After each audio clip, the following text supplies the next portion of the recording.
আমি দীনকৃষ্ণ নয়, দীনকৃষ্ণ ভাইরা ভাই। ও যখন বলেছে তবে এই কথাগুলো পালন করে রেখে যাব। কি হে মশাই, 34 বছরের কীর্তনিয়া, বুঝতে দিন, শিখতে বুঝুন, কীর্তন কোথায় বুঝবেন। আস্তে ক্ষমা করবেন বাবা, পা দুটো জড়িয়ে রাখ, কথা বলবেন না, কথা বললে ডিসমাইন্ড হয়ে যাবে, আসল কথা থেকে সরে যাও। বেঁধে তো আমার কি, 12টা বন্ধ গাইব, 4টে বন্ধ গাইব, সারা রাত গাইব। এই তো বাবা তোমার গন্ডগোলটা তুমি শুরু করেছো, একটু বলতে তো দাও। বসো, শোনো কি বলছে শোনো। পালা শুনে কি হবে, পালা শুনে কিচ্ছু হবে না। এই তোমাদের মতো লোকগুলো হরিবাসরে আসে বলে গন্ডগোলটা শুরু হয়। একটা ঠান্ডা মাথায় জিনিস মানুষকে যদি বোঝাতে যাবো, তুমি তখন ফুরফুর ফুরফুর ফুরফুর যদি করো, আমার জায়গায় চলে এসো, কটা বই পড়েছো আমার সঙ্গে এসো। আরো যদি ফুরফুর জাগে তো আমার বাসায় চলে যাবে, কটা ফুরফুরুনি বিদ্যা আছে আমি দেখিয়ে দেবো। আমাকে ডেকে নিয়ে আসা হয়েছে শুধু পালা শোনার জন্য নয়, কিছু অজানাকে জানানোর জন্য আমি আপনাদের চরণে এসেছি। আমি চাইবো আপনারা একটু ধৈর্য ধরে ধরুন, এগুলো অজানা নয়, সবই জানা, কিন্তু আমি চাইবো আপনারা একটু প্রকৃত সত্যটাকে বুঝে নিন। আস্তে ভালো করে ভেবে দেখুন, তাহলে যে মানুষটা যে থটে যে কর্ম করে তাকে কিন্তু সেই খাবার খেতে হবে। সে তার সঙ্গে এই খাবারের সঙ্গে কোনো ভগবানের সম্পর্ক নেই, মোটেই নয়। একটা কথা মাথায় রাখবেন, খাদ্যের সঙ্গে তোমার দেহের সম্পর্ক আছে, খাদ্যের সঙ্গে কোনো ভগবানের সম্পর্ক নেই। অনেকে বলতে পারে তাহলে ভগবানের নাম করে মাছ মাংস সব খাবে। আমি পা দুটো জড়িয়ে ধরে বলবো, তোমার হিউম্যান বডি যদি চায়, কেন তুমি খেয়ে ভগবানকে ডাকতে পারবে না? রামকৃষ্ণ পরমহংসদেব, বিবেকানন্দ, লোকনাথ ব্রহ্মচারী, তারা বলুন, তারা তো মাছ মাংস খেয়ে সাধনা করেনি। প্রশ্ন, আচ্ছা দরকার নেই, ওদের কথা দূরে থাক। পা দুটো জড়িয়ে ধরে বলবো, আপনারা তারাপীঠে কারা কারা গেছেন একটু হাত তুলবেন। তারাপীঠে, বাহ বাহ, তারাপীঠে গেছেন তো মা? আচ্ছা তারাপীঠে মায়ের যখন পুজো দেওয়া হয় কি দেওয়া হয়? মাছ মাংস দেওয়া হয় তো? আচ্ছা মায়েরা, এবার আপনাদের ঘরের কথা ভাবুন, আপনারা ঘরে কোনোদিন লক্ষ্মী ঠাকুরকে, আস্তে, কোনো লক্ষ্মী ঠাকুরকে, কোনোদিন নারায়ণকে আপনারা মাছ মাংস পুজো দেন কি? প্রশ্ন, দেয়া যাবে কি? লক্ষ্মী ঠাকুর নারায়ণকে কোনোদিন তো আপনারা মাছ মাংস দেননি তো। কিন্তু আপনারা বলুন, তারাপীঠে যখন মায়ের মন্দিরে মাছ মাংসের ডালাটা নিয়ে যাওয়া হয়, তার উপরে ফুলটা ছড়িয়ে একটা মন্ত্র পড়া হয়। মন্ত্রটা কি? ওং সর্বমঙ্গলে শিবে সর্বার্থ সাধিকে শরণ্যে ত্রম্বকে গৌরী নারায়ণী নমস্তে। প্রশ্ন, তর্কে যাবেন না, সিদ্ধান্তে আসবেন। আন কথা শুনে কান সব শেষ হয়ে গেল। আমি পা দুটো জড়িয়ে ধরে বলবো, আমি বাস্তববাদী কীর্তনিয়া, প্রত্যেকটা পুঙ্খানুপুঙ্খ বিচার করে রেখে যাব। আমি ব্যবসায়ী কীর্তনিয়া নয়, ব্যবসার মানসিকতা নিয়ে কীর্তন করতে আসিনি। আজকে এখানে যিনি নিয়ে এসেছেন বাপন ভূঁইয়া, উনি একজন শিল্পী মানুষ, খোল বাজায়, ওনার রেফারেন্স ধরে বা আপনাদের আশীর্বাদে আমি এসেছি। আপনারা বলুন, যে টাকাটা আমি আপনাদের কাছে নিচ্ছি সেটা কি বর্তমান দিনে যথার্থ একটা কীর্তনিয়া যেভাবে মানুষ দাবি করছে আস্তে, সেই তুলনায় বেশি টাকা চেয়েছি কি? প্রশ্ন, আজকের উইদিন ক্যামেরা হন্দা স্টেজে দাঁড়িয়ে বলবো, আমি 8-10টা কীর্তনিয়ার মতো ব্যবসায়ী কীর্তনিয়া নয়। আমি হরিবাসরে দাঁড়িয়ে একটা কথা বলি, 3 ঘন্টা আমার জন্য কীর্তন নয়। আমাকে যারা ডাকবেন দরকার হলে 4 ঘন্টা জায়গা 4 ঘন্টা মেকআপ করে দিয়ে যাব। ওই দিন ক্যামেরার সামনে আমি দাঁড়িয়ে চ্যালেঞ্জ করে বলছি, আমি এসেছি প্রত্যেকটা টাকা হিসেব কষে দিয়ে যাব। সমাজটা আজ ধ্বংস হয়ে গেছে, সমাজটা শেষ হয়ে গেছে, মানুষে মানুষে বিভেদ বৈষম্য এত বেশি হয়ে গেছে, যেখানে ভগবান ধর্ম সবটাই আজ দূরে চলে গেছে। আমি পা দুটো জড়িয়ে ধরে ওই জন্য অনুরোধ করবো, আমার বাবা মায়েরা, আমি কাউকে কষ্ট দিতে আসিনি বাবা। আমি চাইবো আপনারা প্রকৃত সত্যটাকে বুঝে নিন। প্রশ্নটা আসুন, সিদ্ধান্তে আসুন। ওম সর্বমঙ্গলে শিবে সর্বার্থ সাধিকে শরণ্যে ত্রম্বকে গৌরী নারায়ণী নমস্তুতে। কি ভালো করে ভেবে দেখুন তো কথাটা তাহলে কি দাঁড়ালো? মা কালীর কাছে পুজো দিচ্ছেন আর সেইখানে ফুল দুব্য নিয়ে কি বললেন? সর্বমঙ্গলে শিবে সর্বার্থ সাধিকে শরণ্যে ত্রম্বকে গৌরী নারায়ণী। প্রশ্ন, মানে তুমি গৌরী, তুমি নারায়ণী। নারায়ণীটাকে, নারায়ণীটাকে নারায়ণের বউ তো নাকি? তাই তো? ভালো করে ভেবে দেখবেন। শিবটাকে গৌরীর স্বামী তো, তাহলে আমরা পাই কি, যিনি শিব, যিনি হর, তিনি হরি। হর আর হরি একাত্মা। কে? তাহলে হর আর হরি যদি একাত্মা হয়, তাহলে শিবকে স্মরণ করা হলো, গৌরীকেও স্মরণ করা হলো। তাহলে যিনি গৌরী তিনিও তো নারায়ণী, প্রশ্ন। যিনি হর তিনিই তো হরি। তাহলে ইনডাইরেক্ট ভাবে তাকে সেবা দেওয়া হলো না কি? বোঝো। নোটিস পয়েন্ট, একটা দামি জায়গা লক্ষ্য করবেন। কীর্তন পরে শুনবেন, কীর্তনের মানে পরে বুঝবেন। আমি পা দুটো জড়িয়ে ধরে বলবো, আজকের এই কথাগুলো আমরা বুঝতে শিখিনি বলে সমাজটা কিছু মানুষ আজকের ধ্বংসের পথে ঠেলে দিয়েছে। এইভাবে বোঝানো হয়েছে। খাদ্য বদলাতে হয় না, প্রকৃতির নিয়মে খাদ্য তোমার বদলে যাবে। যে ইয়ং বয়সের ছেলেটা 1 কিলো খাসির মাংস হাসি মুখে চেটে চুটে পার করে দিত, ওই ছেলেটা যখন 70-80-তে পা দেবে, ওর কাছে 1 কিলো কেন, 1 বাটি 4 টুকরো মাংস দিত।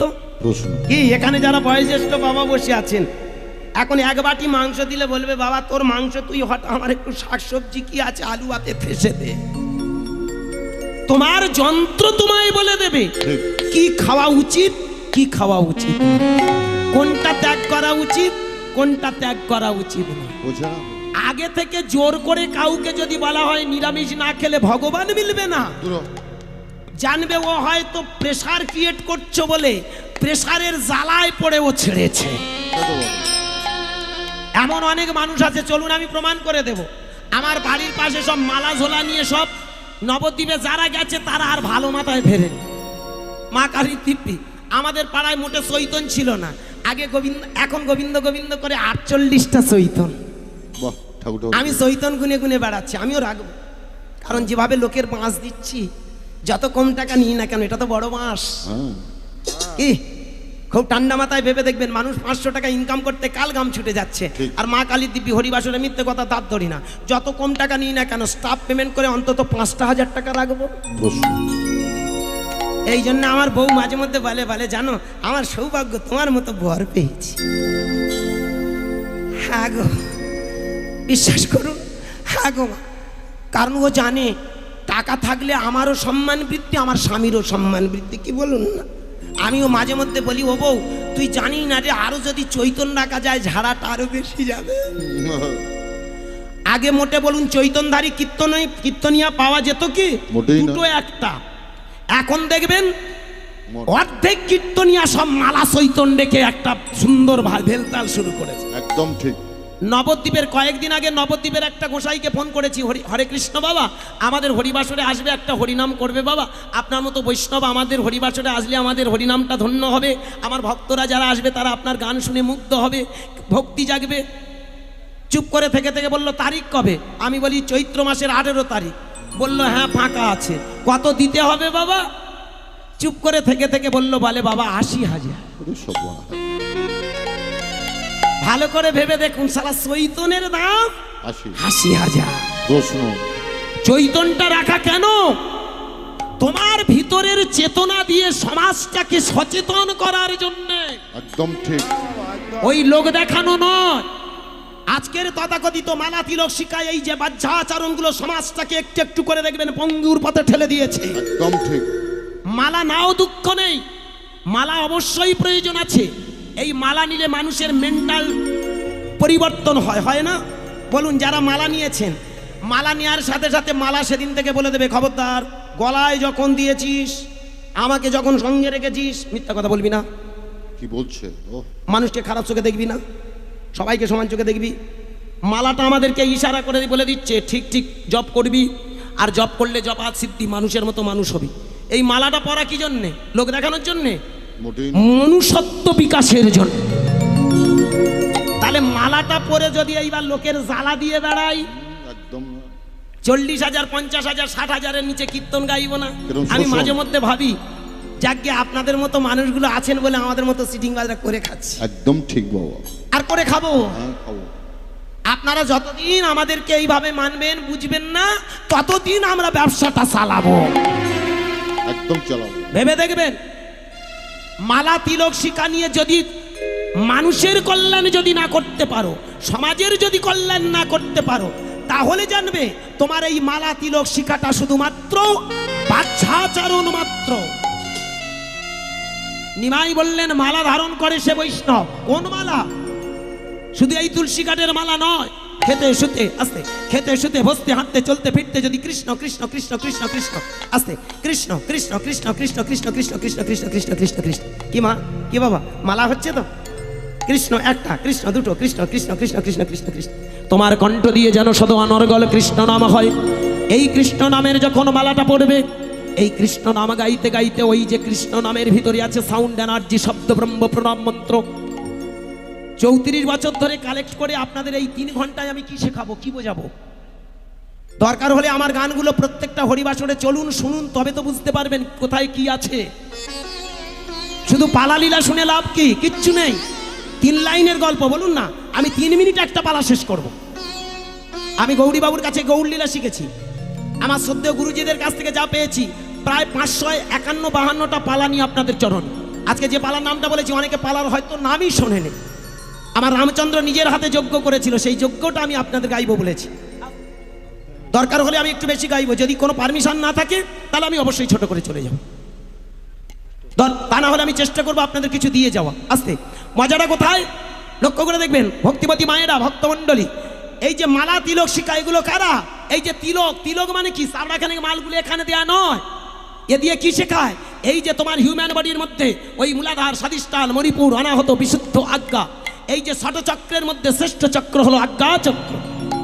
মানুষের 3টে নয়ন, কি বাবা আস্তে আস্তে, মানুষের 3টে চোখ। এই 3টে চোখের শ্রেষ্ঠ চোখ হলো এই জ্ঞান চোখ। একে চন্দ্র, দুয়ে পক্ষ, 3 নেত্র, কি বলা হয় তো? 3 নেত্র মানে কি? 3টে চোখ। মানুষের 2টো চোখ নয়। যাদেরকে আমরা ভগবান বলে পূজা করছি, দেবতা বলে পূজা করছি, পৃথিবীর সব থেকে বড় বৈষ্ণবকে ভোলানাথ। পৃথিবীর সব থেকে বড় বৈষ্ণবী আমার মা, কে? তাই তো, মা পার্বতী। ভালো করে ভেবে দেখবেন, খুব মন দিয়ে শুনবেন কথাটা। ওদের দিকে তাকান, ওখানে দেখুন একটা করে চোখ আঁকা আছে। তাহলে পরম বৈষ্ণব, বৈষ্ণবী তারা সাধনা করে দেখিয়ে দিয়েছিল যে আমাদের এই যে সাধন ভজনের মাধ্যম দিয়ে এখানে একটা চোখ ফোটানো যায়। একে চন্দ্র মানে একটা চাঁদ। আস্তে মন দিয়ে শুনবেন, আমরা এই গল্পগুলো শুনি মানে বুঝি না। একে চন্দ্র মানে একটা চাঁদ, দুয়ে পক্ষ মানে দুটো পক্ষ, শুক্লপক্ষ কৃষ্ণপক্ষ, 3 নেত্র, ইড়া পিঙ্গলা সুষুম্না। আবার কি? বাম চোখ, ডান চোখ আর জ্ঞান চোখ। 4 বেদ, ঋক সাম যজু অথর্ব, 5 পঞ্চবান, মদন মাদন সম্মান মোহন বশীকরণ, 6 ঋতু, গ্রীষ্ম বর্ষা শরৎ হেমন্ত শীত আর বসন্ত, 7 সমুদ্র, লবণিক্ষুসুরা দধি দুগ্ধ সর্পি জল, 8 অষ্টাবসু, ভব্যদুব সম্বিষ্ণু অনিল অনল প্রভাস প্রত্যুষ, 9 নবগ্রহ, মঙ্গল বুধ বৃহস্পতি শুক্র শনি পৃথিবী ইউরেনাস নেপচুন প্লুটো। নেপচুন আর প্লুটো তখন আবিষ্কার হয়নি। আছে তখন বলা হতো রাহু আর কেতু। 10 দিক, পূর্ব পশ্চিম উত্তর দক্ষিণ ঈশান অগ্নি নৈঋত বায়ু ঊর্ধ্ব আর অধ। এই যে আমরা বাচ্চাদের পড়াই অথচ মানে বুঝি না। মায়েরা ভেবে দেখবেন, এই যে চোখের মাঝখানে যেখানে আপনাদের বলে এলাম এতক্ষণ, ওই যে সিঁদুর যেখানে পড়েছেন, তিলক মানে কি? ত্রিলোক। 3টে লোক খুঁজে পাওয়া যায়। কোথায়? কোথায় ছিলাম, কোথায় এলাম, কোথায় যাব। ভূত, ভবিষ্যৎ আর বর্তমান। সব থেকে বড় কথা, ভালো করে ভেবে দেখবেন, আমরা স্বর্গ স্বর্গ বলে চিৎকার করছি। হরিনাম করলে স্বর্গে চলে যায়, মরে গেলে নয়, বেঁচে থাকতে থাকতে। একদম চোখ আস্তে, চোখ বন্ধ করে হরিনাম করুন। এইবার ভাবুন, স্বর্গ কথাটার মানে কি? দন্তের শয় বয় স, গায়রে, ঠিক তো? এটাকে আমরা যদি ঠান্ডা মাথায় ভাবি তাহলে কি উত্তর আসছে? সারাগ। সারাগ, স মানে নিজ, রগ, সারাগ। স্বর্গটা কোথায়? তোমার এই চোখ বন্ধ করে যেদিন তুমি তোমার মনটাকে দ্বিদল পথে নিয়ে আসতে পারবে, সেদিন তুমি দেখতে পাবে স্বর্গ মরে গেলে নয়। তোমার স্বর্গ তোমার দোরগোড়ায়। আমার নিমাই চাঁদ হলো সেই ব্যক্তি যিনি বোঝাতে চেয়েছিল মরে গেলে স্বর্গ নয়। আজকে তথাকথিত আমার এখানে যারা বাবা মায়েরা ভালো করে ভেবে দেখবেন, তথাকথিত আজকের দিনে আমরা যেভাবে ব্যাখ্যাগুলো করি, ব্যাখ্যাগুলো ভুল। সেখানে সঠিক ব্যাখ্যাটা আপনাদেরকে শোনানো হয় না। এই যে তিলক কাটলে কি হয়? এইখানে তোমার স্বর্গ দর্শন হয়। অনর্গল তুমি চোখ বন্ধ করে যখন কৃষ্ণ নাম গাইবে, ওই নামের মধ্যে সাউন্ড এনার্জি, কৃষ্ণ রাম। এই যে হরে কৃষ্ণ কৃষ্ণ কৃষ্ণ হরে হরে, হরে রাম রাম রাম হরে হরে। 4টে রাম আর 4টে কৃষ্ণের ভিতরে যে ওঙ্কার ধ্বনিগুলো আছে আমাদের হিউম্যান বডির মধ্যে, এই যে ষাটচক্রগুলোকে আলোড়ন সৃষ্টি করে, আর যখনই আলোড়িত হয় ওটা আস্তে আস্তে ভাইব্রেশন হতে হতে দ্বিদল পদ্মে চলে যায়। দ্বিদল পদ্মে যখনই আমরা দেখতে পাই, ওইখানে দেখো আস্তে আস্তে আমরা তৃপ্তি পাই। Satisfaction is heaven, satisfaction is paradise. যারা মেডিটেশন করে আস্তে, যারা ধ্যান করে, তারা দেখবেন চোখ বন্ধ করে ওই দ্বিদল পদ্মে বসে বসে মনটাকে মনস্থির করে। এই মনস্থির করে যখন সে আত্মতৃপ্তি পায়, তখনই সে জানতে পারে আমি এসেছি দুদিনের জন্যে, দুদিন পরে চলে যাব। তাহলে কিসের এত হিংসা, কিসের এত বিদ্বেষ, কিসের এত ভেদাভেদ বৈষম্য? আমি চাই যে কটা দিন বাঁচবো সবাইকে আনন্দের সঙ্গে আপন করে নিয়ে দিন কাটিয়ে দেব। এই আত্মতৃপ্তির আর এক নাম হলো স্বর্গ। বোঝা গেল আমার কথা একটু? এগুলো গুটি কয়েক লোকের কথা, গুটি কয়েক লোকের বোঝার ব্যাপার আছে। আর একটা স্বর্গ আছে যেটা মরে গেলে নয়, বেঁচে থাকতে থাকতে যাওয়া যায়। আমার মায়েরা এখানে যারা বসে আছেন, স্বর্গে কারা যেতে চান একটু হাত তুলবেন। স্বর্গে একজন উঠেছে, আর কারুর যাওয়ার ইচ্ছা নেই? মরে গেলে যাওয়ার ইচ্ছা? তাহলে ওই এক কাজ করবেন, আর যারা কীর্তন করে তাদের সঙ্গে চলে যাবেন। তুলবো না, তুলবো। আমার সঙ্গে যারা যারা স্বর্গে যাবেন ভালো করে মন দিয়ে শুনবেন, তারা একটু হাত তুলে বলুন কারা স্বর্গে যেতে চান। 20,000 টাকা করে লাগবে। এইবার হাত কটা থাকে আমি দেখব।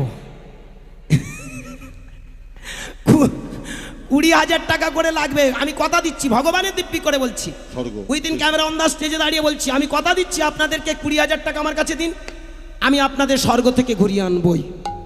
এবং সেটা মৃত্যুর পরে নয়, ওই বাবা মার পিণ্ড দিলে ওই ঠাকুর মশাই বলেছে স্বর্গে চলে যাবে, এসব তো সিটিংবাজির গল্প।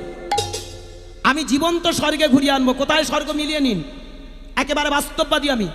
আমি প্রমাণ করে দেবো। স্বর্গ কোনটা জানেন? মিলিয়ে নেবেন। হরিদ্বারের পর থেকে আপনারা যারা বিভিন্ন তীর্থে তীর্থে ঘুরেছেন, হরিদ্বারের পর থেকে হিমালয়ের চূড়াটা, ওই পাহাড় অঞ্চলটার নাম হলো স্বর্গ। বোঝো তারপরে খোঁজো। তারপরের যে ল্যান্ড ভূমিগুলো ভেবে দেখবেন, হরিয়ানা, রাজস্থান, পাঞ্জাব, বিহার, আমার এই বিশেষ করে ওয়েস্ট বেঙ্গল, এগুলো কিন্তু সব আস্তে আস্তে লক্ষ্য করে দেখবেন। ভারতের মানচিত্রটা দেখুন, যারা পড়াশোনা জানেন তাদের কাছে আরো দারুণ ক্লিয়ার হয়ে যাবে। ভারতের মানচিত্রটা দেখুন, এই গুজরাট, এই চলে এলো কেরালা, আস্তে আস্তে এই চলে যাচ্ছে কলকাতা, এই বাংলাদেশ, ব্রহ্মদেশ, ওই নেপাল, ভুটান, সোজা জম্মু কাশ্মীর। কি তাই তো? এই যে জম্মু কাশ্মীর তথা পাহাড় অঞ্চলটার নাম তখনকার মুনিরা বলেছে ওই জায়গাটার নাম হলো স্বর্গ। একদম ঠিক। তারপরে যে ল্যান্ড ভূমিগুলো আছে তার নাম হলো মর্ত। তাহলে পাতাল কোনটা? পাতাল হলো একটা পার্টিকুলার জায়গা। কোনটা পাতাল? মিলিয়ে নিন। 5টা আসতে 4টে সাব ডিভিশন মিলে কিন্তু আমাদের এই পাতাল। রামায়ণ যার বাড়িতে আছে মিলিয়ে নেবেন, মহাভারত যার বাড়িতে আছে মিলিয়ে নেবেন। 4টে সাব ডিভিশন কি কি? এই ক্যানিং, বারুইপুর, ডায়মন্ড হারবার আর কাকদ্বীপ। ক্যানিং, বারুইপুর, ডায়মন্ড হারবার আর কাকদ্বীপ, এই 4টে সাব ডিভিশনের যে ভূখণ্ডটা, এক কথায় আমরা সবাই বসে আছি পাতালে। একদম ঠিক। শুনে নিন, আমরা কোথায় বসে আছি? পাতালে বসে আছি। এটাকে পাতাল বলা হতো।